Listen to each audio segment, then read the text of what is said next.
வெறும் ஒரு ரூ. 10 வச்சு எப்படி நம்ம பண்ணைய முழுசா கிளீன் பண்றது அப்படிங்கிறத இந்த வீடியோவ பார்க்க போறோம். இந்த ப்ராடக்ட் பேரு பொட்டாசியம் பெர்மாங்கனேட். இது வந்து நம்ம கெமிக்கல் கடையில இல்ல மெடிக்கல்ல கேட்டீங்கன்னா கூட கிடைக்கும். ஒரு ரூ. 10 தான் வரும். இத வந்து நெறைய பேர் தண்ணீல கலந்து கோழிக்கு வைக்கலாம் அப்படின்னு கூட ரெக்கமெண்ட் பண்றாங்க. அப்படிலாம் வைக்காதீங்க. இது வந்து கிளீன் பண்றதுக்கு யூஸ் பண்றது. இது வந்து நம்ம பண்ணைய கிளீன் பண்றதுக்கு, அப்புறம் இந்த ஃபீடர், ட்ரிங்கர் இதெல்லாம் கிளீன் பண்றதுக்கு கூட யூஸ் பண்ணலாம். ஃபர்ஸ்ட்டு வந்து ஒரு 10 லிட்டர் தண்ணி எடுத்துக்கோங்க. 10 லிட்டர் தண்ணிக்கு 1 பாக்கெட் 5 கிராம் பாக்கெட் 1 பாக்கெட் போட்டா போதும். போட்டு நல்லா மிக்ஸ் பண்ணிக்கோங்க. மிக்ஸ் பண்ணதுக்கப்புறம் லைட் பிங்க் கலர்ல வந்தா போதும். ரொம்ப ஸ்ட்ராங்காலாம் இருக்க தேவையில்ல. இதையே நீங்க பண்ணைய கிளீன் பண்றதுக்கும் யூஸ் பண்ணிக்கலாம். ட்ரிங்கர்ல வாஷ் பண்றதுக்கும் யூஸ் பண்ணிக்கலாம். இத நீங்க அப்படியே கையில தெளிச்சு விட்டீங்கன்னா போதும். என்கிட்ட ஸ்ப்ரேயர் இருக்கிறதுனால, நான் ஸ்ப்ரேயர்ல வந்து ஃபில் பண்ணிக்கிறேன். இந்த ஸ்ப்ரேயர் நான் சும்மா என்னோட ரோஸ் செடிக்கு இதுக்கெல்லாம் மருந்தடிக்கிறதுக்காக வாங்குனேன்.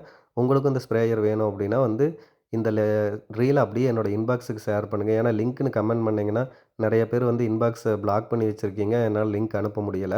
ஸோ உங்களுக்கு வேணும்னா இந்த ரீல் அப்படியே என்னோட இன்பாக்ஸுக்கு ஷேர் பண்ணுங்க. நான் உங்களுக்கு இந்த ஸ்ப்ரேயரோட லிங்க்கும் அனுப்பி வைக்கிறேன். அத ஃபில் பண்ணிட்டதுக்கப்புறம் இந்த ஸ்ப்ரேயர்ல எப்படி யூஸ் பண்ணணும்னா, அப்படியே நம்ம இந்த காத்தடிக்கிறதுக்கு யூஸ் பண்ணுவோம்ல, அந்த மாரி பம்ப் பண்ணோம்னா போதும். அது அப்படியே ஸ்ப்ரே பண்ண ஆரம்பிச்சுக்கும்.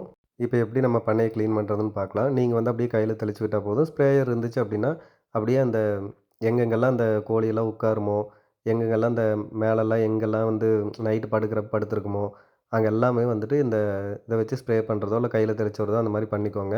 நான் வந்து பண்ணைக்குள்ள கிளீன் பண்ணல. இது வந்து நான் உங்களுக்கு காட்டுறதுக்காக தான் வீடியோ எடுக்கிறேன். அதனால நான் வெளியில மட்டும் கிளீன் பண்ணி காட்டுறேன். இத நீங்க இப்படி அடிக்கடி பம்ப் பண்ணணும்னு கிடையாது. நான் வந்து வீடியோ எடுத்துட்டே பண்றதுனால அடிக்கடி பம்ப் பண்றேன். ஒரு டைம் பம்ப் பண்ணி விட்டாலே கிட்டத்தட்ட 1/4 பாட்டில் முய்யிற அளவுக்கு ஸ்ப்ரே ஆயிட்டே இருக்கும். அதுக்கப்புறம் அந்த முன்னாடி இருக்கிற நாசில் வந்து லைட்டா நீங்க லூஸ் பண்ணி விட்டீங்கன்னா, ஸ்ப்ரே வந்து ரொம்ப லாங்கா இதா போகும். அத டைட் பண்ணி விட்டீங்கன்னா, இந்த மாரி ஸ்ப்ரே பண்ற மாரி போகும். அத அப்படியே அழுத்தி விட்டீங்கனாலும் நீங்க புடிச்சிட்டே இருக்க தேவையில்ல. அது ஸ்ப்ரே பண்ணிட்டே இருக்கும்.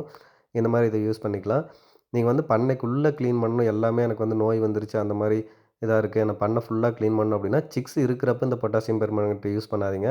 ஏன்னா, இந்த பொட்டாசியம் பெர்மாங்கனேட் வந்து நம்ம தண்ணி படுற இடத்துல மட்டும் இல்ல, காத்துலயும் எவாப்பரேட் ஆகி கிளீன் பண்ணும். அதனால சிக்ஸ் இருக்கிறப்ப இத ஸ்ப்ரே பண்ணாதீங்க. சிக்ஸ் எல்லாத்தையும் வந்து வெளியில எடுத்துட்டு, சுத்தமா கூட்டி விட்டு, அதுக்கப்புறம் இத ஸ்ப்ரே பண்ணி விட்டுட்டு, அதுக்கப்புறம் ஒரு எல்லாம் ட்ரை ஆனதுக்கப்புறம் மறுபடியும் சிக்ஸ வந்து நீங்க உள்ள விட்டுருங்க.